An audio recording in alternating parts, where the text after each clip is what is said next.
السلام علیکم ورحمۃ اللہ وبرکاتہ۔ کیسے ہیں آپ سب لوگ؟ اللہ تعالیٰ سب کو صحت اور ایمان کی بہترین حالت میں رکھے۔ نحمد و نصلی علی رسول الکریم، اما بعد، فاعوذ باللہ من الشیطان الرجیم، بسم اللہ الرحمن الرحیم۔ رب اشرح لی صدری ویسر لی امری واحلل عقدۃ من لسانی یفقہوا قولی۔ نبی صلی اللہ علیہ وسلم کے زمانے میں دو بھائی تھے۔ ان میں سے ایک نبی صلی اللہ علیہ وسلم کے پاس آتا، علم حاصل کرتا، آپ کی مجلس میں ہوتا، اور دوسرا محنت مزدوری کرتا تھا، یعنی کماتا وہ تھا، یہ علم حاصل کرتا اور وہ کماتا تھا۔ تو ایک روز محنت مزدوری کرنے والے بھائی نے نبی صلی اللہ علیہ وسلم سے شکایت کی کہ میرا یہ بھائی میری کچھ مدد نہیں کرتا، یعنی اس کو بس صرف پڑھنے پڑھانے کا ہی شوق ہے، کام کچھ نہیں آتا۔ آپ صلی اللہ علیہ وسلم نے فرمایا شاید تجھے اللہ تعالیٰ اسی کی وجہ سے رزق دیتا ہو، یعنی تو اس کے لیے بھی کما رہا ہے، اپنے لیے بھی کما رہا ہے، تو شاید تمہارا رزق اس کے علم حاصل کرنے کی برکت سے تمہیں بھی مل رہا ہو۔ تو بعض اوقات ہم زندگی میں کسی کی مدد کر رہے ہوتے ہیں، خصوصاً ایسے لوگوں کے جو کسی اچھے کام میں لگے ہوئے ہیں اور اپنی دنیا کمانے کا ان کے پاس وقت ہی نہیں ہے، تو یہ کبھی نہیں سوچنا چاہیے کہ ہم نہ ہوں تو یہ سروائیو نہیں کر سکتے۔ ہو سکتا ہے کہ وہ نہ ہو تو آپ سروائیو نہ کریں، کیونکہ کر بھلا تو ہو بھلا۔ جب ہم کسی کا بھلا کرتے ہیں تو اپنا ہی بھلا ہوتا ہے، جب کسی پر احسان کرتے ہیں تو دراصل اپنے اوپر ہی کرتے ہیں۔ ان احسنتم لانفسکم، لیکن انسان ہے ٹھٹلا ہے، جلد گھبرا جاتا ہے، پریشان ہو جاتا ہے، اور جب دوسروں کی طرف سے کوئی تعاون نہیں ملتا تو اس وقت احسان کا رویہ بھول جاتا ہے، یعنی جب تک کوئی ہمارے ساتھ اچھا ہو تو ہمیں بھی اچھا لگتا ہے کہ ہم کسی کے ساتھ اچھا کریں، جب کوئی ہمارے ساتھ اچھا نہ رہے تو پھر اچھا کرنا یہ دراصل احسان ہے، اور وہ جو خالصتاً اللہ سبحانہ تعالیٰ کے لیے کیا جائے وہ تو پھر بہترین عمل ہے۔ 28واں پارہ، بسم اللہ الرحمن الرحیم۔ قد سمع الله قول التي تجادلك في زوجها وتشتكي إلى الله والله يسمع تحاوركما إن الله سميع بصير۔ شروع اللہ کے نام سے جو بڑا مہربان نہایت رحم کرنے والا ہے۔ اللہ نے یقیناً اس عورت کی بات سن لی ہے جو اپنے خاوند کے بارے میں اے نبی آپ صلی اللہ علیہ وسلم سے جھگڑ رہی ہے اور اللہ کی حضور شکایت کر رہی ہے، اور اللہ تم دونوں کی گفتگو سن رہا ہے۔ بلا شبہ اللہ سب کچھ سننے والا ہے، دیکھنے والا ہے۔ یہ آیت کریمہ انصار میں سے ایک شخص کے بارے میں نازل ہوئی جب اس نے اپنی بیوی کو طویل مدت تک ساتھ رکھنے کے بعد، صاحب اولاد ہونے کے بعد، اپنے اوپر حرام قرار دے دیا تھا۔ اس کی بیوی نے اللہ سبحانہ تعالیٰ کے پاس شکایت کی بیوی نے، اور اس کے خلاف مقدمہ لے کر رسول اللہ صلی اللہ علیہ وسلم کی خدمت میں حاضر ہوئی۔ وہ ایک بوڑھا شخص تھا۔ اس خاتون نے اللہ تعالیٰ اور رسول صلی اللہ علیہ وسلم کے پاس اپنے حال اور اس شخص کے حال کے بارے میں شکوہ کیا، اور بار بار کیا، اور جرات کے ساتھ کیا، ٹھیک ہے، اور اس کو ریپیٹ کرتی گئی۔ اللہ سبحانہ تعالیٰ نے فرمایا قد سمع الله قول التي تجادلك في زوجها وتشتكي إلى الله والله يسمع تحاوركما إن الله سميع بصير۔ اللہ نے اس کی التجا سن لی، کیونکہ نبی صلی اللہ علیہ وسلم کے پاس اس کے لیے کوئی حل نہیں تھا۔ اس وقت جب وہ کہتی تھی کہ کیا میں اپنے شوہر پر حرام ہو چکی ہوں، تو آپ فرماتے تھے میرا خیال ہے کہ تم حرام ہو چکی ہو۔ تو وہ کہتی کہ میرے چھوٹے بچے ہیں، اگر میں شوہر کے سپورٹ کر دوں گی تو وہ تربیت نہیں کر سکے گا۔ اب اللہ کے نبی صلی اللہ علیہ وسلم سے شکایت کر رہی ہے، کہتی ہیں کہ وہ تربیت نہیں کر سکے گا، اور اگر میں ان کو اپنے ساتھ رکھوں گی تو بھوکے مر جائیں گے، میرے لیے اس میں کوئی حل نکالیے۔ تو بار بار کی تکرار کے بعد جب کوئی حل نہ نکلا تو اللہ تعالیٰ نے پھر اس کی سن لی، اس کی التجا سن لی، ان کی بات جو نبی صلی اللہ علیہ وسلم کے ساتھ ہو رہی تھی سن لی، کیونکہ ان اللہ سمیع، بے شک اللہ سننے والا ہے، یقین یعنی ساری مخلوق بیک وقت اللہ سے بات کر رہی ہوتی ہے، اور اللہ ان میں سے ہر ایک کی الگ الگ سن سکتا ہے، اور یہ اللہ کے سوا کسی کے بس میں نہیں ہے کہ وہ لوگوں کی اس طرح باتیں سنیں۔ مختلف زبانیں، مختلف آوازیں، مختلف اوقات، مختلف ضروریات، مختلف حاجتیں، اب آپ دیکھیے کہ ہم سب مثلا نماز پڑھنے جاتے ہیں، مسجد بھری ہوئی ہوتی ہے اور ہر ایک اپنی اپنی دعائیں کر رہا ہوتا ہے اور اللہ تعالیٰ سب کی سن رہا ہوتا ہے. بصیر، دیکھنے والا ہے، خوب دیکھنے والا ہے، جو اندھیری رات میں سیاہ پتھر پر رینگتی ہوئی سیاہ چونٹی کو بھی دیکھ لیتا ہے. تو یہ اللہ سبحانہ تعالیٰ کے کمال سمع و بصر کی خبر ہے کہ اللہ تعالیٰ چھوٹے بڑے تمام امور کو اپنے سمع بصر کے ساتھ یعنی دیکھنے اور سننے کے ساتھ ان کا احاطہ کیے ہوئے. اور اللہ تعالیٰ پھر صرف سنتا نہیں ہے بلکہ مسائل کو حل بھی کرتا ہے. اللہ تعالیٰ نے اس عورت کی مشکل اور مصیبت کو سن لیا اور اس کے ازالہ کے لیے حکم بھی نازل کیا. اور اس سننے کے بارے میں آپ دیکھیے کہ حضرت عائشہ رضی اللہ عنہا کہتی ہیں کہ میں اس خاتون کی بات سن رہی تھی مگر مجھے اس میں سے کچھ باتیں سمجھ نہیں آ رہی تھی اور وہ رسول اللہ صلی اللہ علیہ وسلم سے اپنے شوہر کی کچھ شکایت کر رہی تھی. اب خاموشی سے آہستہ آہستہ لگی ہوئی ہے وہ. تو اس سے یہ بھی پتہ چلتا ہے نا کہ اس عورت کی سمجھداری کتنی تھی کہ جب اپنے شوہر کی شکایت کرنی تھی تو اتنی خاموشی کے ساتھ کہ کسی دوسرے کو پتہ نہ چلا، معاملہ وہاں لے کر گئی جہاں سے معاملہ حل ہو سکتا. اور پھر یہ ہے کہ اپنے خاندان اور اپنے گھر کو بچانے کی اس کو کتنی فکر تھی، بچوں کی فکر. اس لیے بولی کہ وہ یہ نہیں چاہتی تھی کہ اس کا شوہر اس کے اپنے سے الگ کر لے، اس بات کی اس کو فکر تھی. تو اللہ سبحانہ تعالیٰ نے پھر کیا کیا، یہ آیات نازل فرمائی. پھر فرمایا الذین یظاہرون منکم من نسائہم ما ہن امہاتہم، تم میں سے جو لوگ اپنی بیویوں سے ظہار کرتے ہیں وہ ان کی فی الواقع مائیں نہیں بن جاتی ہیں، ان کی مائیں تو وہی ہیں جنہوں نے انہیں جنا تھا، اور جو کچھ وہ کہتے ہیں وہ ایک ناپسندیدہ جھوٹی بات ہے، اور اللہ یقیناً معاف کرنے والا اور بخشنے والا ہے. یہ جو آ رہا ہے نا کہ یعنی اللہ سبحانہ تعالیٰ نے یہاں پر کیا کیا، ظہار کا قانون بتا دیا کہ جو لوگ اپنی بیویوں سے ظہار کرتے ہیں. بیوی سے ظہار کرنے کا مطلب یہ کہنا کہ تم میرے اوپر میری ماں کی پیٹھ کی طرح حرام ہے، یعنی بیوی کو اپنے اوپر حرام کر لیتی ہیں تو میرے لیے ایسی ہی جیسی میری ماں کی پیٹھ ہے. تو اس قول سے پھر شوہر کے لیے بیوی کے ساتھ تعلق قائم کرنا حرام ہو جاتا ہے جب تک وہ اس کا کفارہ ادا نہ کرے. تو اللہ سبحانہ تعالیٰ نے اس کا قانون نازل فرمایا کہ جو لوگ تم میں سے اپنی بیویوں سے ظہار کرتے ہیں انہیں یہ سمجھنا ہے کہ ماں ہن امہاتہم، وہ ان کی مائیں نہیں ہے، یعنی کسی کو ماں کہنے سے کوئی ماں بن نہیں جاتی، اور بیوی کو ماں کہنے سے بیوی ماں نہیں بن جاتی. اس بات کی کوئی حقیقت نہیں ہے. ان کی ان امہاتہم الا اللائے ولدنہم، ان کی مائیں تو وہی ہیں جنہوں نے ان کو پیدا کیا ہے، جنم دیا ہے. تو اللہ سبحانہ تعالیٰ نے ظہار کے معاملے کو بہت بڑا اور کبیر قرار دیا. وَإِنَّهُمْ لَيَقُولُونَ مُنْكَرًا مِنَ الْقَوْلِ وَزُورًا، کہ وہ نہایت بری اور جھوٹی بات کہہ رہے ہیں، لیکن اس کے ساتھ ساتھ اللہ غفور الرحیم ہے. وَإِنَّ اللَّهَ لَعَفُوٌّ غَفُورٌ، کہ جو بھی ایسی کوئی مخالفت صادر ہوئی ہے جب انسان توبہ کر لیتا ہے تو پھر اللہ تعالیٰ اس کو بخش دیتا ہے، اس کے گناہوں کو معاف کر دیتا ہے. پھر فرمایا اور جو لوگ اپنی بیویوں سے ظہار کریں پھر اپنی کہی ہوئی بات سے رجوع کرنا چاہیں تو میاں بیوی کے مل بیٹھنے سے پیشتر اسے ایک غلام آزاد کرنا ہوگا. تمہیں اسی بات کی نصیحت کی جاتی ہے، جو کچھ تم کرتے ہو اللہ اس سے پوری طرح باخبر ہے، یعنی اپنے الفاظ واپس لے لینا چاہیے. اللہ تعالیٰ نے یعنی فرمایا کہ گویا اللہ تعالیٰ کی حدود کو نافذ کرنا، اللہ تعالیٰ کے احکامات کی پیروی کرنا، یہ بھی ایمان کا حصہ ہے نا. تو یہاں پر اس قول سے اس ایک بات سے کہنے کو تو یہ بات ہے نا، بیوی کو غصے میں کہہ دیا کہ تم میری ماں کی پیٹھ کی طرح، تو یہ کہنے کو تو صرف ایک جملہ تھا، لیکن اس جملہ سے توبہ کا جو طریقہ ہے، یہ اس کی مشکل سے نکلنے کا جو طریقہ ہے، یعنی ظہار ختم کرنے کا، رجوع کرنے کا، اس میں پھر کیا ہوگا، ثم یعودون لما قالوا، یعنی جو واپس ہونا چاہتے ہیں اپنے قول سے یا رجوع کرنا چاہتے ہیں تو پھر وہ کیا کریں، ایک غلام آزاد کریں. دوسری جگہ پتہ چلتا ہے کہ مومن غلام ہو، مرد ہو یا عورت ہو، صرف یہ کہ غلام ہونا چاہیے.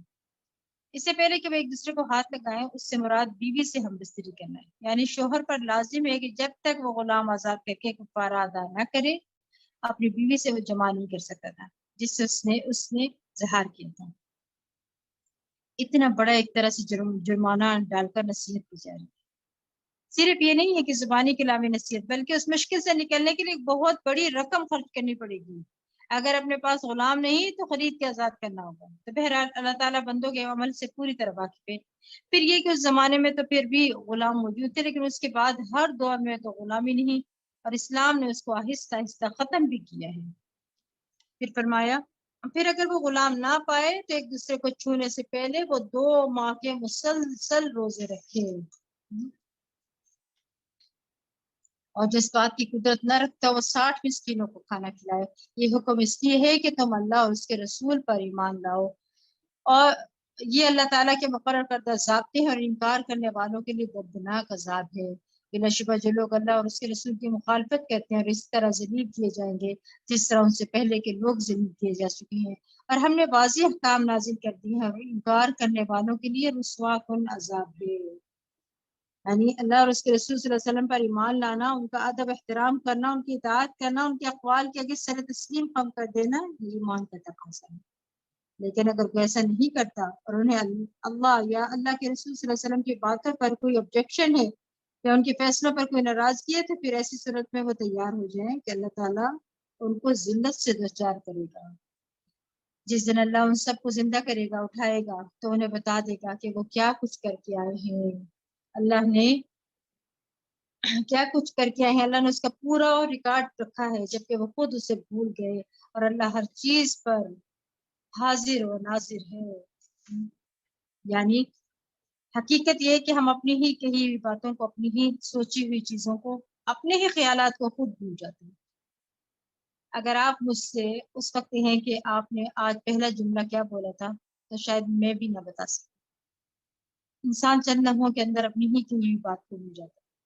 اور اسی طرح اعمال اور جو ماضی میں کیے ہوئے عمل ہے، ہمارے گناہ یا ہماری نیکیاں، ہمیں تو کچھ یاد ہی نہیں ہے، یاد ہی نہیں ہوتا نا، کیونکہ ہم اپنا نامہ اعمال خود تو ریکارڈ نہیں کر رہے، خود نہیں ریکارڈ کر رہے ہوتے۔ تو اسی طرح قیامت کے دن انسان کے سامنے وہ آئے گا جس سے اس کے ہوش اڑ جائیں گے۔ یہ بھی میں نے کیا تھا، اور پھر وہ انکار کرنا چاہے گا تو انکار نہ کر سکے گا، کیونکہ اللہ تعالیٰ نے ہر چیز کو شمار کر رکھا ہے۔ کیا فرمایا؟ احصاہ اللہ ونسوہ، اللہ نے سب کچھ گن گن کر رکھا ہوا ہے وہاں پر۔ اب بھی آپ دیکھیے کہ کبھی آپ اپنی ماضی کی کوئی تحریر نکال کر پڑھیں یا کوئی آپ کی ریکارڈ شدہ بات ہو اس کو سنیں تو آپ پریشان ہو جاتے ہیں کہ میرے منہ سے یہ بات نکلی تھی، یہ کبھی میں نے لکھا تھا، یہ میں ہوں۔ تو انسان دنیا میں ہی اپنے اعمال کو یاد نہیں رکھ سکتا، تو ساری زندگی کا نامہ اعمال کہاں سے اس کو یاد ہوگا؟ تو اس لیے انسان کو ڈرتے ہوئے اور فکر کرتے ہوئے زندگی بسر کرنی چاہیے کہ یا اللہ جو بھی خطائیں ہوئی، جو بھول چوک ہوئی، جو منہ سے ایسی بات نکلی جو تجھے پسند نہ ہے، تو ہمیں معاف فرما دے۔ مقصد کیا ہے کہ انسان ڈرتے ہوئے زندگی بسر کرے، کیونکہ ہر چھوٹی بڑی چیز لکھی ہوئی ہے۔ پھر فرمایا کہ آپ دیکھتے نہیں کہ جو کچھ بھی آسمان اور زمین میں موجود ہے اللہ اسے خوب جانتا ہے۔ ایسا کبھی نہیں ہوتا کہ 3 آدمیوں میں مشورہ ہو تو چوتھا وہ اللہ نہ ہو، یا 5 آدمیوں میں مشورہ ہو تو ان کا چھٹا وہ نہ ہو۔ مشورہ کرنے والے اس سے کم ہوں یا زیادہ، یقیناً ان کے ساتھ ہوتا ہے، وہ کہیں بھی ہوں۔ پھر وہ قیامت کے دن انہیں بتا بھی دے گا جو کچھ وہ کرتے رہے۔ بلا شبہ اللہ ہر چیز کو خوب جاننے والا ہے، یعنی اپنے علم کے ساتھ اللہ کو سب معلوم ہوتا ہے۔ دوبارہ وہی بات، ثم ينبئهم بما عملوا یوم القیامہ، یہ ہے ڈرنے کی بات۔ اور ہم اسی بات کو بھول جاتے ہیں کہ ہمیں دوبارہ سامنے دکھایا جائے گا، ہمیں بتایا جائے گا۔ یہاں سرگوشی کے متعلق کچھ بات کی گئی کہ ہمارے دین میں بنیادی طور پر کانوں پوسی کرنا، کانوں میں باتیں کرنا، اور خصوصاً کسی مجلس میں بیٹھ کر 2 لوگوں کا آپس میں آہستہ آہستہ بات کرنا یا پھر اسمائل کرنا، یہ ایک ناپسندیدہ حرکت ہے۔ ہاں اللہ یہ کہ کوئی شدید ضرورت ہو، کوئی نیکی کا کام ہو جو سب کے سامنے نمایاں نہ کر سکتا ہے، تو انسان اس کو اس کی رخصت مطلب انسان کو ملتی ہے۔ لیکن یہ ہے کہ عمومی طور پر اس چیز سے منع کیا گیا ہے، خاص طور پر اگر مجلس میں 3 لوگ ہوں تو 2 آپس میں باتیں کریں اور تیسرے کو اکیلا چھوڑ دیں، کیونکہ یہ چیز اس کو غمگین کرتی ہے، اس لیے ایسی باتیں منع ہیں۔ پھر فرمایا کیا آپ نے ان لوگوں کو نہیں دیکھا جنہیں سرگوشی کرنے سے روکا گیا تھا، پھر وہی کام کرتے ہیں جس سے انہیں روکا گیا تھا؟ یہ لوگ چھپ چھپ کر گناہ، سرکشی اور رسول کی نافرمانی سے متعلق باتیں کرتے ہیں، اور جب آپ کے پاس آتے ہیں تو آپ کو ایسے طریقے سے سلام کہتے ہیں جس طرح اللہ نے آپ کو سلام نہیں کہا، اور اپنے دلوں میں کہتے ہیں کہ جو کچھ ہم کہتے ہیں اس پر اللہ ہمیں سزا کیوں نہیں دیتا؟ ایسے لوگوں کو جہنم کافی ہے جس میں یہ داخل ہوں گے، سو ان کا انجام کیسا اور برا ہے۔ دراصل نا مدینہ کے اندر جو یہود اور منافقین تھے وہ بعض اوقات مسلمانوں کو دیکھتے تو آپس میں ایک دوسرے سے سرگوشیاں کر کے باتیں کرتے۔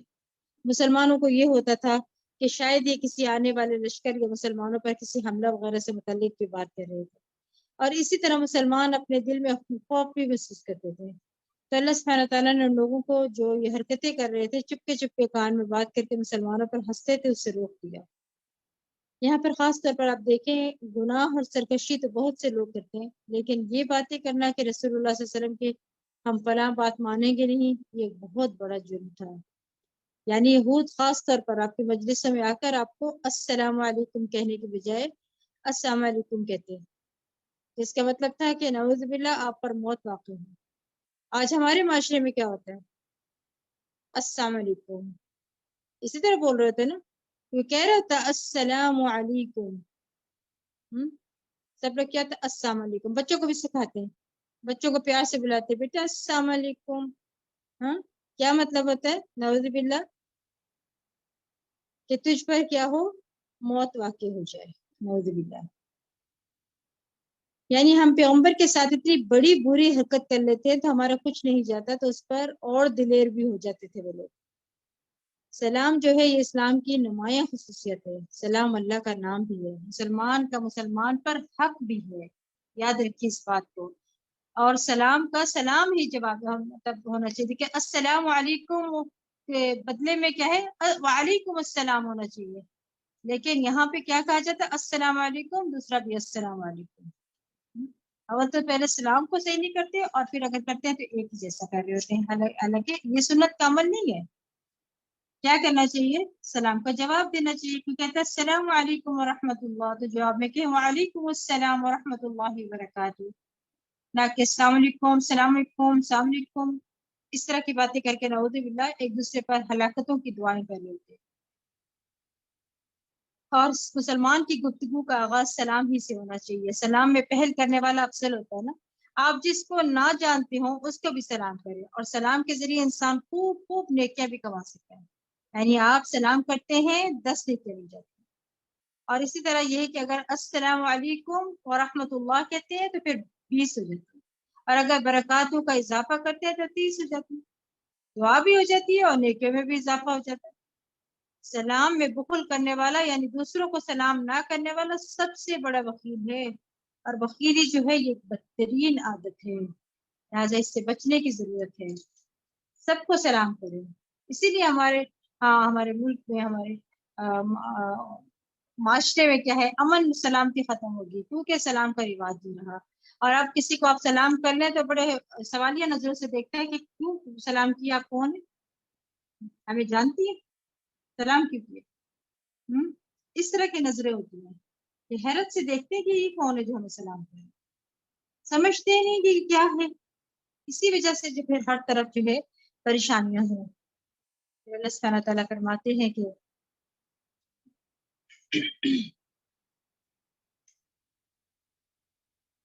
اے ایمان والو جب تم سرگوشی کرو تو گناہ سرکشی اور رسول کی نافرمانی سے متعلق سرگوشی نہ کیا کرو، بلکہ سرگوشی کرو تو نیکی اور تقوی کے متعلق کیا کرو، اور اس اللہ سے ڈرتے رہو جس کے ہاں تم اکٹھے کیے جاؤ گے، یعنی آپس میں ان باتوں پر ایک دوسرے کے کانوں میں باتیں نہ کرو اور سازشیں مت کرو۔ بلا شبہ سرگوشی کرنا شیطان کا کام ہے تاکہ ان لوگوں کو غمزدہ بنا دے جو ایمان لائے ہیں، حالانکہ اللہ کے اذن کے بغیر وہ کچھ نہیں بگاڑ سکتے، اور ایمان والوں کو تو اللہ پر ہی بھروسہ کرنا چاہیے۔ اے ایمان والو جب تمہیں کہا جائے کہ مجلسوں میں کھل کر بیٹھو تو کھل کر بیٹھو۔ آپ دیکھیں کہ ہم نے جس چیز سے قرآن پاک شروع کیا ہے، آج ماشاءاللہ ہم 28ویں پارے پہ آ گئے، مسلسل تربیت ہوئی ہے، ایک ایک چیز سکھائی جا رہی ہے، گھر کے اندر رہنا کیسے ہے، گھر سے باہر کیسے جانا ہے، کیسے مجلسوں میں بیٹھنا ہے، کیسے نبی کی محفل میں جانا ہے، کیسے روزہ مبارک پہ جانا ہے، کیسے کھانا، کیسے پینا، کیسے وضو، کیسے نماز، ہر چیز سکھا دی گئی. لیکن قرآن کوئی کھولے تو دین کو سمجھے. اب یہاں مجلسوں کا ذکر آ رہا ہے. لوگوں سے اگر آپ بات کریں نا، ان کو کوئی نصیحت کرے تو وہ کہتے ہیں جی آپ کا عقیدہ ہمارا عقیدہ. بات یہ کہ عقیدے کی بات نہیں، قرآن میں ترجمے کے ساتھ آپ دیکھیں قرآن ہی کی آیت ہوتی ہے جو آپ تک پہنچائی جا رہی ہوتی ہے. اسی لیے ہم کہتے ہیں دور کرتے وقت اپنے ہاتھوں میں قرآن پکڑا کریں تاکہ آپ کو لگے کہ کوئی بات ہٹ کر نہیں ہے، قرآن سے سب کچھ قرآن سے بتایا جا رہا ہے. یہاں کیا فرمایا جا رہا ہے؟ یا ایھا الذین آمنوا اذا قیل لکم تفسحوا فی المجالس فافسحوا یفسح اللہ لکم واذا قیل انشزوا فانشزوا یرفع اللہ الذین آمنوا منکم والذین اوتوا العلم درجات واللہ بما تعملون خبیر. اے ایمان والو، جب تمہیں کہا جائے کہ مجلسوں میں کھل کر بیٹھو تو کھل کر بیٹھو، اللہ تمہیں کشادگی بخشے گا. اور جب کہا جائے کہ اٹھ کر چلے جاؤ تو اٹھ جایا کرو. تم میں سے جو لوگ ایمان لائے ہیں اور جنہیں علم دیا گیا ہے، اللہ تعالیٰ ان کے درجے بلند کرے گا، اور جو کچھ تم کرتے ہو اللہ اس سے پوری طرح باخبر ہے.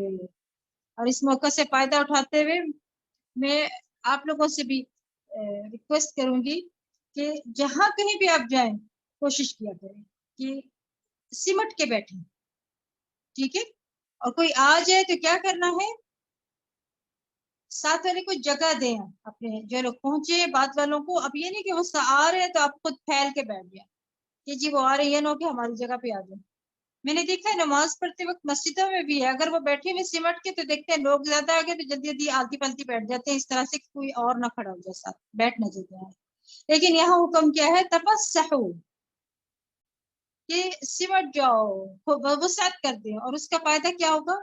یفسح اللہ لکم، اللہ تمہارے لیے کشادگی پیدا کرے گا. اب تنگی اتنی زیادہ ہے گھروں میں بھی، دلوں میں بھی، ہر چیز میں، تو ان کو پتہ ہی نہیں ہے کہ کس وجہ سے ہے، کیونکہ ہم خود تنگ ہو گئے ہیں، لوگوں کو بیٹھنے نہیں دیتے. تو اللہ تعالیٰ ہمارے یفسح اللہ لکم کیسے ہوگا؟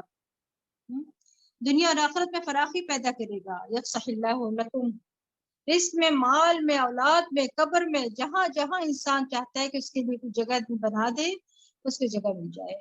کیونکہ ہر وقت ہم ہی جگہ دینے والے نہیں ہوتے، بلکہ بہت دفعہ دوسروں کے پاس چانس ہوتا ہے اور انہیں ہمیں جگہ دینی ہوتی ہے. تو اس لیے اللہ تعالیٰ کے اس حکم پر عمل کرتے ہوئے، اللہ کے وعدے پہ یقین رکھتے ہوئے اس نعمت کو حاصل کرو اور اس خوشخبری کو پالو. اور کبھی ایسا بھی ہوتا ہے نا کہ کوئی انسان غلط جگہ بیٹھ جاتا ہے اور وہ وہاں سے لوگوں کا راستہ بلاک کر دیتا ہے.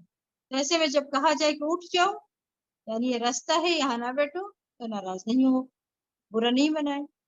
یا کسی اور کے لیے جگہ ریزرو ہوتی ہے نا، تو اس جگہ پر اسی کو بیٹھنے دیں. کسی نے اپنا بیگ رکھا ہوا ہے، کسی نے اپنی کوئی پانی کی بوتل رکھی ہوئی ہے، کسی نے کچھ رکھا ہوا ہے، تو اس جگہ پہ پڑا رہنے دیں، بس آپ نے نہیں بیٹھنا وہاں پہ. کسی اور جگہ کسی اور کی جگہ پر یعنی نہ بیٹھی جاتے.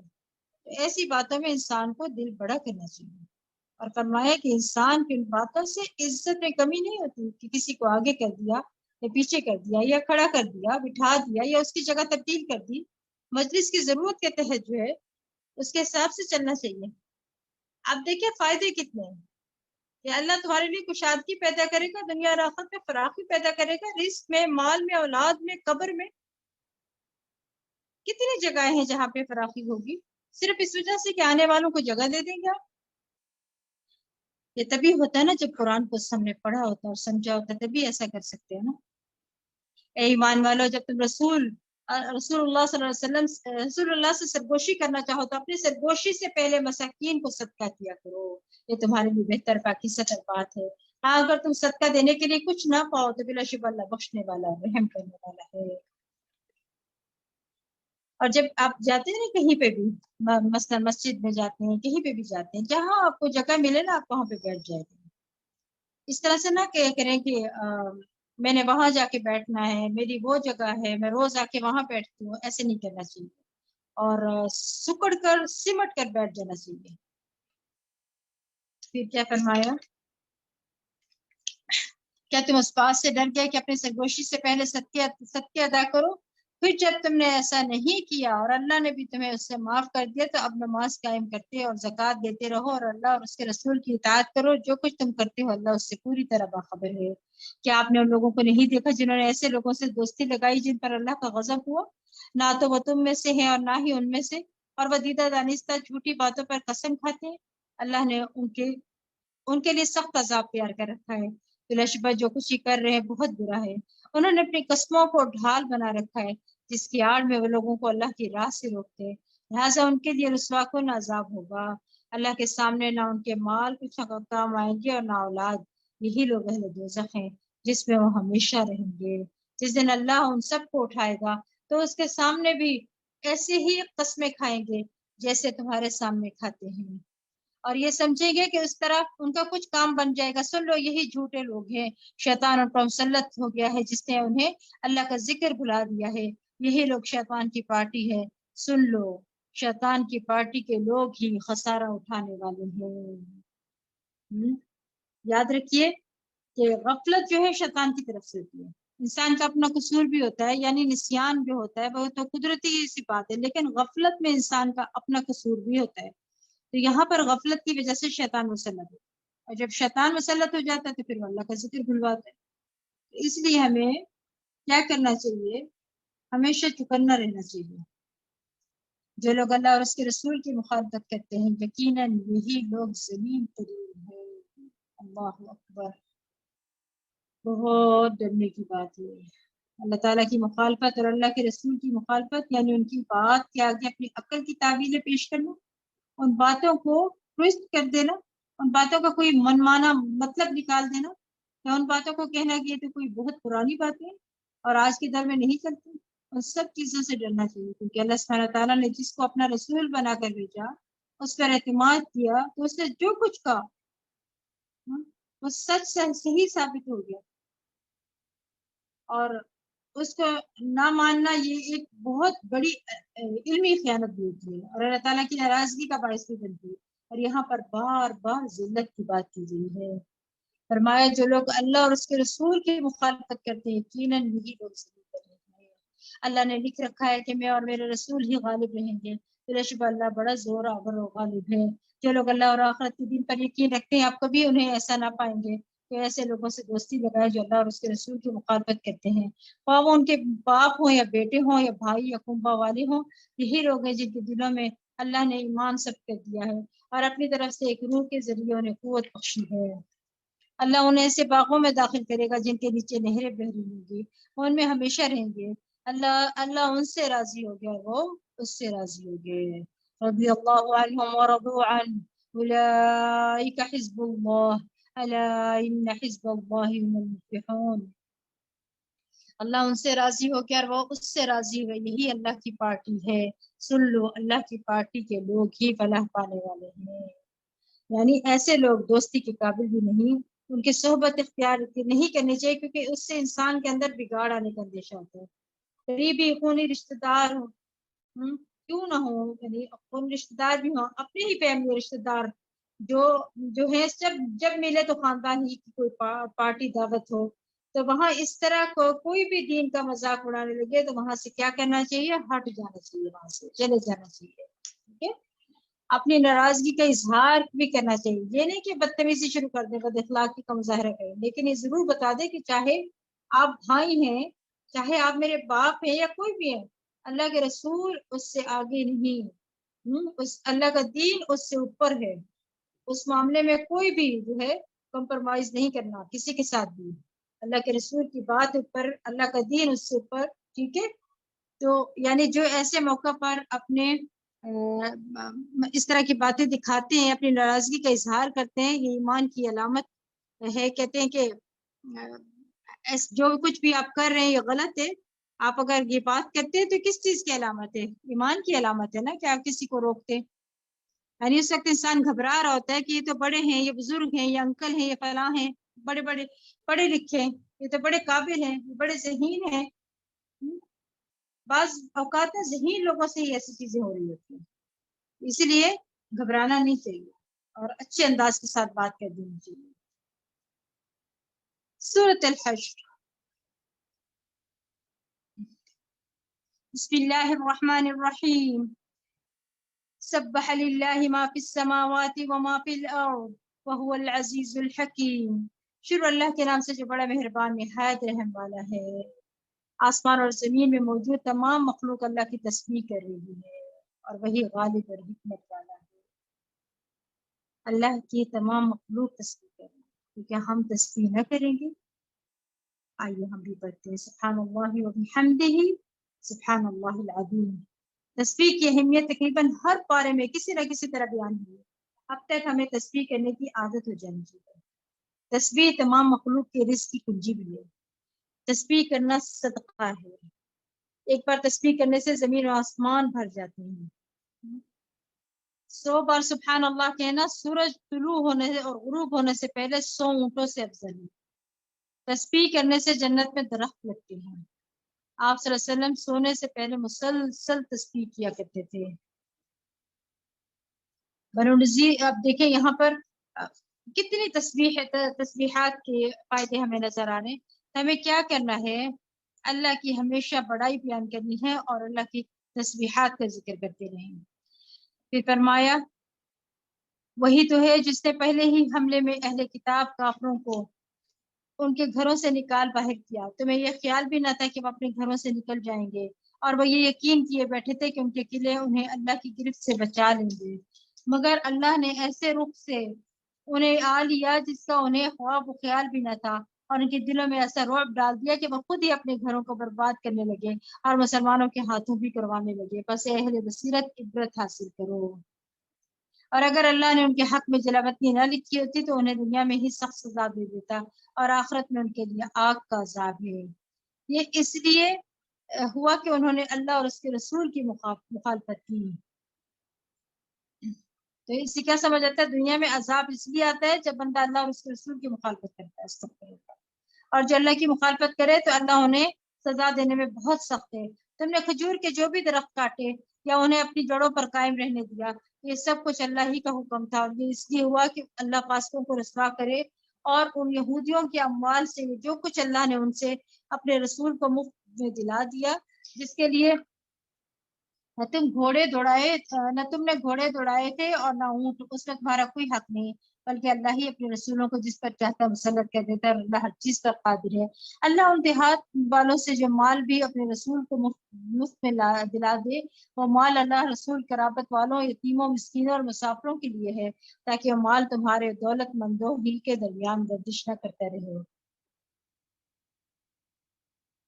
اور جو کچھ تمہیں رسول دے وہ لے لو، اور جس سے روکے اس سے رک جاؤ. اور اللہ سے ڈرتے رہو، اللہ یقیناً سخت سزا دینے والا ہے. یعنی آپ دیکھیں بہت واضح آپ صلی اللہ علیہ وسلم کی اتھارٹی بتا دیجیے، یہاں پہ قائم کر دیجیے. جو رسول اللہ صلی اللہ علیہ وسلم تمہیں دیں وہ لے لو، جو حکم دیتے ہیں، جو کام کرنے کو کہتے ہیں ان کو پورا کرو. اور یہ حدیث کے حجت ہونے پر، دلیل ہونے پر بہت بڑی دلیل ہے. آپ کسی چیز پہ آپ کو دل نہیں مان رہا نا کوئی کام کرنے کو، تو آپ کہیں کہ نہیں. اللہ تعالیٰ کیا فرماتے ہیں؟ نبی نے جو کچھ کہہ دیا اس کو ویسے ہی لے لو. جس چیز سے روکا تو اس سے رک جائے، بس ہماری اپنی کوئی رائے نہیں دیتی. نیز پے کا یہ مال ان محتاج مہاجرین کے لیے ہے جو اپنے گھروں اور اپنی جائیدادوں سے نکالے گئے. وہ اللہ کا فضل اور اس کی رضا چاہتے ہیں اور اللہ اور اس کے رسول کی مدد کرتے ہیں. یہی لوگ راست باز ہیں. اور ان لوگوں کے لیے جو ان کے آنے سے پہلے ایمان لا چکے تھے، یہاں دارالحجرات میں مقیم تھے، جو بھی ہجرت کر کے ان کے پاس آئے وہ اس سے محبت کرتے ہیں، اور جو کچھ انہیں مال پیسے دیا جائے وہ اپنے دلوں میں اس کی کوئی حاجت نہیں پاتے، اور ان مہاجرین کو اپنی ذات پر ترجیح دیتے ہیں، خواہ خود پاکہ سے ہوں. اور جو شخص اپنے نفس کی حرص سے بچا لیا گیا تو ایسے ہی لوگ کامیاب ہیں بھی. انصار کی طرف اشارہ ہے. انصار مدینہ آنے والوں کو اپنے اوپر کیا کہتے تھے؟ بوجھ نہیں سمجھتے تھے. مہاجرین کو مال کی خواہش نہیں تھی، ایسے ہی انصار بھی مال کے خاطر دین کی خدمت نہیں کرتے تھے. اس آیت کے شان نزول میں ایک مشہور واقعہ بھی بیان کیا جاتا ہے کہ نبی صلی اللہ علیہ وسلم کی خدمت پہ ایک شخص حاضر ہوا اور کہا اللہ کے رسول صلی اللہ علیہ وسلم کہ میں ہوں، آپ نے اپنے ازواج کے پاس اسے بھیج دیا، مطلب بھوکا ہوں. مگر کچھ کھانے کے لیے کوئی چیز نہ تھی اس کے پاس. تو آپ صلی اللہ علیہ وسلم نے فرمایا کیا کوئی ایسا شخص ہے جو آج رات اس کی مہمانی کرے، یعنی اس میزبان کی مہمانی کرے تو اس پر اللہ رحم فرمائے. اس کو بھوک لگی ہوئی تھی نا. تو ایک انصاری صحابی اٹھ کھڑے ہوئے اور کہا اے اللہ کے رسول صلی اللہ علیہ وسلم میں اس کی مہمانی کروں گا. پھر وہ انہیں اپنے ساتھ گھر لے گئے اور اپنی بیوی سے کہا کہ اللہ کے رسول صلی اللہ علیہ وسلم کے مہمان، غریب فقیر شخص پاکہ زدہ جس کو تھوڑا سا کچھ کھانے کو چاہیے تھا اس کو مہمان کا درجہ دے دیا. اور اس کو آپ صلی اللہ علیہ وسلم نے اپنے گھر والوں کے پاس بھیجا، مگر جب کچھ نہ پایا تو کیا کیا، پھر انصاری نے اس کو اپنا مہمان بنایا. آپ دیکھیے کہ کس طرح مسلمان کی عزت کرتا ہے اور اللہ کے رسول صلی اللہ علیہ وسلم کے دیے ہوئے کام کو اپنی خوش قسمتی اور خوش بختی سمجھتا ہے. تو انہوں نے اپنی بیوی سے کہا ان سے کوئی چیز بچا کر نہ رکھنا. تو کہنے لگی اللہ کی قسم میرے پاس صرف بچوں کا کھانا ہے اور تو کچھ نہیں گھر میں. انصاری صحابی نے کہا جب بچے کھانا مانگنے لگے تو انہیں سلا دینا، چراغ بجھا دینا، آج رات ہم بھی بھوکے رہ لیں گے. بیوی نے ایسا ہی کیا. پھر وہ شخص صبح کے وقت آپ صلی اللہ علیہ وسلم کی خدمت میں حاضر ہوا تو اللہ کے رسول صلی اللہ علیہ وسلم نے اس کی تعریف فرمائی کہ فلاں مرد اور عورت پر اللہ تعالیٰ بہت خوش ہوا، یا فرمایا کہ اللہ تعالیٰ آپ پر مسکرایا. اور پھر اللہ نے آیت نازل کی کہ وہ خود بھوکے رہ کر دوسروں کو کھلاتے ہیں. یہ ہے دین کی سچی محبت، یا اس کی خاطر انسان جس سے محبت کی. ان کے لیے بعض اوقات اپنی ذات کو پیچھے کر کے ان کو آگے کر دیتا ہے. اور جو اپنے نفس کی شح سے، تنگی سے، بخیلی سے، حرص کی لالچ سے بچا لے گا تو ایسے ہی لوگ دراصل کامیاب ہونے والے ہیں. شح کا علاج کیا ہے کہ رسول اللہ صلی اللہ علیہ وسلم نے فرمایا جو مال خرچ کرنے پر بخیل ہو تو اسے کثرت سے کیا کرنا چاہیے، سبحان اللہ و بحمدہ پڑھنا چاہیے. کہ اللہ کے نزدیک سونے کے پہاڑ خرچ کرنے سے زیادہ پسند ہوتا ہے. یعنی اگر صدقہ نہیں دیا جا رہا تو کیا کریں، سبحان اللہ و بحمدہ کثرت سے پڑھیں. اور دوسری بات یہ کہ نبی صلی اللہ علیہ وسلم کو بھی دل کی تنگی کا علاج تسبیح بتایا گیا. جو لوگوں کی باتوں کی وجہ سے آپ کا دل تنگ ہوتا تھا تو اس کا علاج کیا ہے، تسبیح بتایا گیا. جو تسبیح کو پڑھنا دل کو وسیع کرتا ہے، کھلا کر دیتا ہے، دل میں آنے والے بخل کے خلاف پھر انسان عمل کر لیتا ہے. آپ دیکھیں کہ اس کا دوسرا حل بھی ہے کہ مال کی حرص ہونے کے باوجود اپنے پسندیدہ مال میں سے خرچ کرنا، صدقہ کرنا، یہ افضل ترین صدقہ ہے. اور مال اکٹھا کرنے کے بجائے سانس نکالتے رہنا چاہیے. حضرت اسماء رضی اللہ عنہ کہتی ہے مجھے رسول اللہ صلی اللہ علیہ وسلم نے فرمایا کہ خرچ کرو یا تھوڑا تھوڑا کر کے خرچ کرتی رہو، لیکن گن کر نہ رکھو، اللہ بھی تمہیں گن کر دے گا. اور بخل سے اللہ کی پناہ مانگتے رہو. اللہم انی اعوذ بک من البخل، کہ اللہ میں بخل سے، دل کی تنگی سے اپنے آپ کو بچا کر تیرے حوالے کرتا ہوں. اور دل کی تنگی کے لیے تو ہر بندہ پریشان ہے، دلوں میں وسعت نہیں رہی ہے تو اللہ سے دعا مانگا کرے اللہ ہمارے دلوں میں وسعت پیدا فرما دے. پھر فرمایا اور ان لوگوں کے لیے بھی جو ان کے بعد آئیں گے اور کہیں گے ہمارے پروردگار ہمیں بھی بخش دے، اور ہمارے بھائیوں کو بھی جو ہم سے پہلے ایمان لائے تھے، اور جو لوگ ایمان لائے ہیں ان کے لیے ہمارے دلوں میں کوئی ضرورت نہ رہنے دے. ہمارے پروردگار تو بڑا مہربان اور رحم کرنے والا ہے. کیا آپ نے ان لوگوں کو نہیں دیکھا جنہوں نے منافقت کی، وہ اپنے اہل کتاب کافر بھائیوں سے کہتے ہیں کہ اگر تم جلا وطن کیے گئے تو ہم ضرور تمہارے ساتھ نکلیں گے اور تمہارے بارے میں کبھی کسی کی بات نہ مانیں گے، اور اگر تم سے جنگ ہوئی تو یقیناً تمہاری مدد کریں گے. اور اللہ گواہی دیتا ہے کہ وہ سراسر جھوٹے لوگ ہیں. منافقین مدینہ جو تھے نا، یہ یہود سے جو بنو نذیر کے لوگ تھے، ان سے کہتے تھے کہ تم نبی صلی اللہ علیہ وسلم کی بات نہ مانو. اگر یہ کہیں کہ مدینہ سے نکلو تو مت نکلنا، اگر تمہیں نکالیں گے تو ہم بھی ساتھ جائیں گے.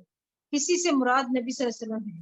ایسے جھوٹے وعدے، یعنی منافقین تو اپنے بھی نہیں ہیں، کسی اور کے کہاں سے ہوں گے. اگر انہیں کسی کا خیر خواہ ہونا ہوتا، سنسیئر ہونا ہوتا تو اللہ اور اس کے رسول کے ساتھ ہوتے. یاد رکھیے جو بندہ اللہ اور اس کے رسول صلی اللہ علیہ وسلم کے ساتھ مخلص نہیں، وہ آپ کا بھی نہیں ہو سکتا. اور پھر فرمایا اگر وہ یہودی نکالے گئے تو یہ منافق ان کے ساتھ نہیں نکلیں گے، اور اگر ان سے جنگ ہوئی تو منافق ان کی مدد نہیں کریں گے، اور اگر کریں گے تو پشت دکھا کر بھاگ نکلیں گے، پھر کہیں سے کوئی مدد نہ پائیں گے. ان کے دلوں میں اللہ کے خوف سے زیادہ تمہاری دہشت ہے. یہ اس لیے کہ وہ سمجھ بوجھ نہیں رکھتے.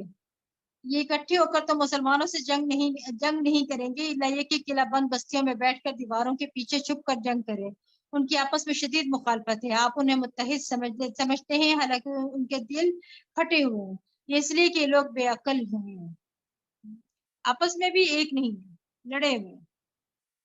وہی بات ہوئی نا جو اللہ اور اس کے رسول صلی اللہ علیہ وسلم کے نہیں، وہ کسی کے ساتھ بھی مخلص نہیں ہو سکتا۔ کسی کو دھوکہ دینے کی عادت ہو، وہ ہر ایک کو ڈنگ مارتا ہے۔ اور اس آیت سے یہ بھی پتہ چلتا ہے کہ دل میں بغض رکھ کے آپس میں محبتوں کا ظاہر کرنا اور ایک دوسرے سے چاپلوسی کرنا، یہ بھی درست نہیں ہے۔ اللہ ہم سب کو معاف کرے، ہدایت دے۔ کشیری کہتے ہیں کہ لوگوں کا آپس میں متحد ہونا، حالانکہ ان کے دل میں آپس کے لیے نفرت، اختلاف ہو، ہر قسم کی بگاڑ کے اثر، یہاں سے سارا بگاڑ اور فساد نکلتا ہے، اور ہر مشکل موقع میں اللہ کی طرف سے مدد نہ ہو سکتی۔ دوسرا یہ کہ بغض کی ممانعت کی گئی ہے، یعنی بغض نہ رکھنے کی تلقین کی گئی ہے۔ رسول اللہ صلی اللہ علیہ وسلم نے فرمایا تم ایک دوسرے سے قطع تعلق نہ کرو، ایک دوسرے سے روح گردانی نہ کرو، ایک دوسرے سے بغض نہ رکھو، نہ ایک دوسرے سے حسد کرو، تم بھائی بھائی ہو جیسا کہ اللہ نے حکم دیا ہے، اور یہ ایمان والوں کے ساتھ ہے، ورنہ من احب للہ وابغض للہ، یہ بھی ہے کہ اللہ کی خاطر محبت کرے اور اللہ کی خاطر بغض رکھے۔ یعنی جب بھی آپ کسی سے کوئی اختلاف کریں یا بغض رکھیں تو اپنے آپ سے پوچھا کریں کہ میں کیوں رکھ رہی ہوں ایسا، کیا میری کوئی ذاتی وجہ ہے جس کی وجہ سے میں اس بندے سے خار رکھتی ہوں، یا پھر دین وجہ ہے، یا اللہ اور اس کے رسول صلی اللہ علیہ وسلم کی ذات یعنی بیچ میں ہے۔ ضرور چیک کریں کہ ایسا کیوں ہو رہا ہے۔ ان کا حال ان لوگوں کا سا ہے جو ان سے تھوڑی مدت پہلے اپنے کیے کا مزہ چکھ چکے ہیں، اور ان کے لیے دردناک عذاب ہے۔ منافقوں کی مثال شیطان جیسی کہ انسان سے کہتا ہے کہ کفر کر، تو جب وہ کفر کر بیٹھتا ہے تو کہتا ہے کہ میں تجھ سے بری ذمہ ہوں، میں تو اللہ رب العالمین سے ڈرتا ہوں۔ پھر ان دونوں کا انجام یہ ہوتا ہے کہ ہمیشہ کے لیے دوزخ میں رہیں گے، اور یہی ظالموں کی سزا ہے۔ اے ایمان والو، اللہ سے ڈرو، اور ہر ایک کو یہ دیکھنا چاہیے کہ اس نے کل کے لیے کیا سامان کیا ہے۔ ہم میں سے ہر ایک کو کیا دیکھنا چاہیے کہ اس نے کل کے لیے کیا سامان کیا، یہ دنیا کا کل نہیں، اس کے لیے تو ہم سخت غم رکھتے ہیں نا، اور فکر کرتے رہتے ہیں۔ آخرت کے کل کی کوئی فکر نہیں، اپنی قبر کے لیے کیا تیاری کی ہے، اور اپنی آخرت کے لیے کیا تیاری کی ہے، اور اللہ سے ڈرتے رہو۔ کیا کہا ہے؟ اتقوا اللہ اور واتقوا اللہ، دو دفعہ ہے، اور درمیان میں جو حکم دیا گیا اللہ کے ڈر کا، وہ کیا ہے؟ یعنی ہر شخص کو یہ دیکھنا چاہیے کہ کل کے لیے کیا کرنا۔ پھر ان کا حال ان لوگوں کا سا ہے جو ان سے تھوڑی مدت، اچھا اس نے کل کے لیے کیا سامان کیا، اور اللہ سے ڈرتے رہو، جو کچھ تم کرتے ہو اللہ یقیناً اس سے پوری طرح باخبر ہے۔ پھر فرمایا اور ان لوگوں کی طرح نہ ہو جانا جو اللہ کو بھول گئے، تو اللہ نے ایسا بلایا کہ وہ اپنے آپ کو بھی بھول گئے، یہی لوگ فاسق ہیں۔ یہ اہل دوزخ اور اہل جنت کبھی برابر نہیں سکتے، اہل جنت یہ اصل میں کامیاب ہے۔ اگر ہم اس قرآن کو کسی پہاڑ پر نازل کرتے تو آپ دیکھتے کہ وہ اللہ کے خوف سے دبا جا رہا ہے اور پھٹا پڑتا ہے۔ یہ مثالیں ہم لوگوں کے سامنے اس لیے بیان کرتے ہیں کہ وہ غور و فکر کریں۔ کس لیے آ رہی ہیں ساری آیات؟ تاکہ غور و فکر کریں۔ قرآن مجید میں بار بار غور و فکر کی دعوت دی گئی ہے، اور یہاں پر قرآن کے بارے میں غور و فکر اور قرآن کا جو اثر زندگی میں یا قرآن کیا چیز ہے اس کے بارے میں غور و فکر ضروری ہے۔ اسی آیت سے یہ نتیجہ نکالا جاتا ہے نا کہ اگر کسی کا دل پتھر کی طرح ہو جائے، پہاڑ پتھر کی طرح ہوتا ہے، تو اس کو قرآن کثرت سے پڑھنا چاہیے تاکہ دل پھٹے اور نرم ہو، اور اس کے اندر اللہ کی خشیت پیدا ہو۔ اور اس سے ایک اور اہم بات پتہ چلتی ہے کہ پہاڑوں کے اندر بھی ایک سینس ہے، ایک احساس ہے، ایک شعور ہے، وہ اپنے رب کو پہچانتے ہیں، جیسے ہدہد نے اپنے رب کو پہچانا، جیسے مسجد نبی میں کھجور کا تنا رونے لگا نبی صلی اللہ علیہ وسلم کی جدائی سے، آپ صلی اللہ علیہ وسلم کو پہچانتا تھا۔ پھر کیا فرمایا؟ وہ اللہ ہی ہے جس کے سوا کوئی الہ نہیں، وہ غائب اور حاضر ہر چیز کو جاننے والا ہے، وہ نہایت مہربان اور رحیم ہے۔ وہ اللہ ہی ہے جس کے سوا کوئی الہ نہیں، وہ بادشاہ ہے، پاک ذات ہے، سراسر سلامتی والا، امن دینے والا، نگہبان، ہر چیز پر غالب، اپنا حکم بزور نافذ کرنے والا اور کبریائی والا ہے۔ اللہ ان باتوں سے پاک ہے جو یہ لوگ اس کا شریک بناتے ہیں. واللہ الخالق البارئ المصور له الاسماء الحسنى يسبح له ما في السماوات والارض وهو العزيز الحكيم. وہ اللہ ہی ہے جو پیدا کرنے والا، سب کا موجود اور صورت عطا کرنے والا ہے. اس کے سب نام اچھے ہیں. آسمان اور زمین میں جو مخلوقات ہیں سب اس کی تسبیح کر رہی ہیں، اور وہ زبردست ہے، حکمت والا ہے. سورة الممتحنة. بسم الله الرحمن الرحيم. يا أيها الذين آمنوا لا تتخذوا عدوي وعدوكم أولياء تلقون إليهم بالمودة وقد كفروا بما جاءكم من الحق يخرجون الرسول وإياكم أن تؤمنوا بالله ربكم إن كنتم خرجتم جهادا في سبيلي وابتغاء مرضاتي تسرون إليهم بالمودة وأنا أعلم بما أخفيتم وما أعلنتم وما يفعله منكم فقد ضل سواء السبيل. شور اللہ کے نام سے جو بڑا مہربان نہایت رحم کرنے والا ہے. اے ایمان والو میرے اور اپنے دشمنوں کو دوست نہ بناؤ. تم ان کی طرف محبت کی طرح ڈالتے ہو، حالانکہ جو حق تمہارے پاس آیا ہے وہ اس کا انکار کر چکے ہیں. وہ رسول کو اور خود تمہیں بھی اس بنا پر جلوتن کرتے ہیں کہ تم اپنے رب اللہ پر ایمان لاتے ہو.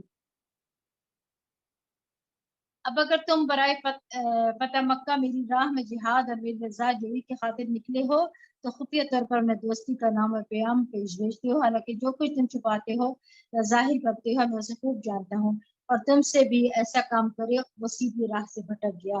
اگر وہ تمہیں پا لے تو تمہارے دشمن بن جائے اور برے ارادوں سے تم پر دست درازی اور زبان درازی کرے اور یہ چاہے کہ تم پھر کافر بن جاؤ. قیامت کے دن نہ تمہارے رشتے ناتے کچھ فائدہ دیں گے اور نہ تمہاری اولاد، اور تمہارے درمیان جدائی ڈال دے گا، اور جو کچھ تم کرتے ہو اللہ اسے خوب دیکھتا ہے.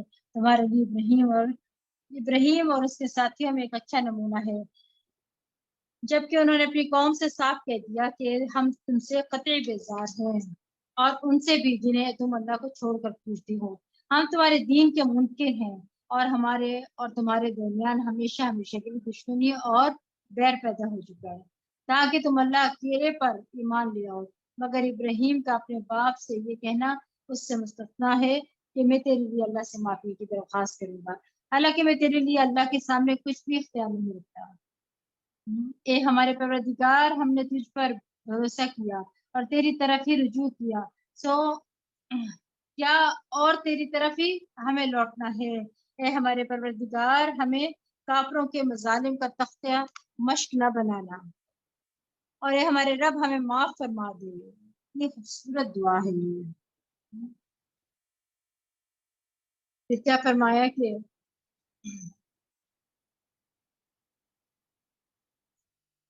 انہی لوگوں میں سے تمہارے لیے ایک اچھا نمونہ ہے جو اللہ اور آخرت کے دن کی امید رکھتا ہوں، اور جو کوئی سرتابی کرے تو بلا شبہ اللہ بے نیاز اور اپنی ذات میں محمود ہے. پھر کیا فرمایا کہ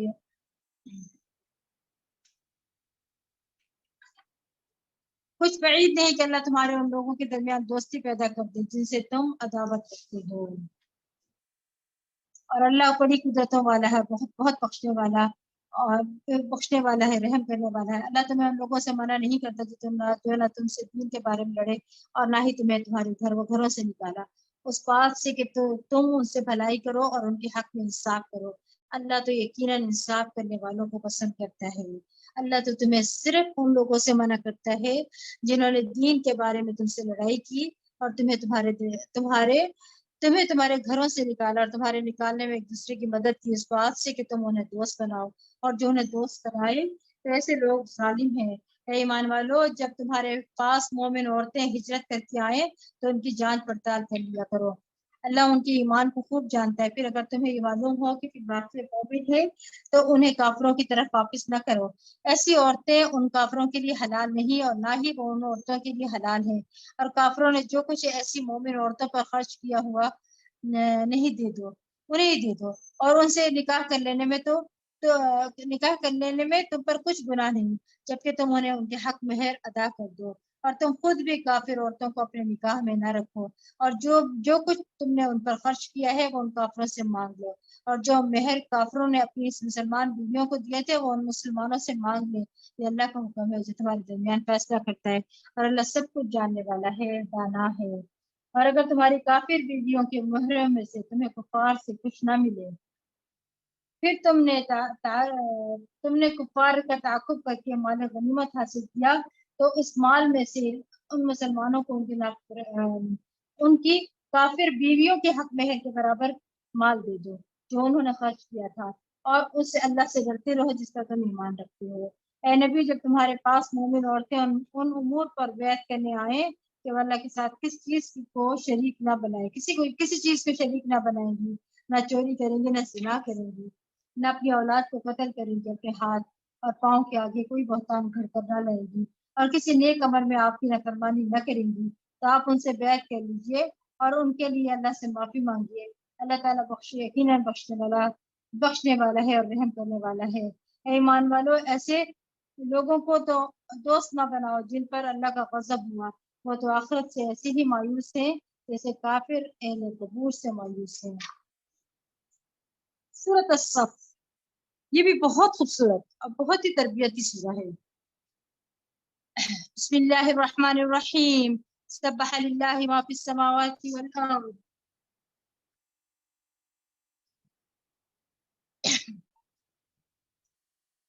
وهو العزیز الحکیم، یا ایھا الذین آمنوا لم تقولون ما لا تفعلون۔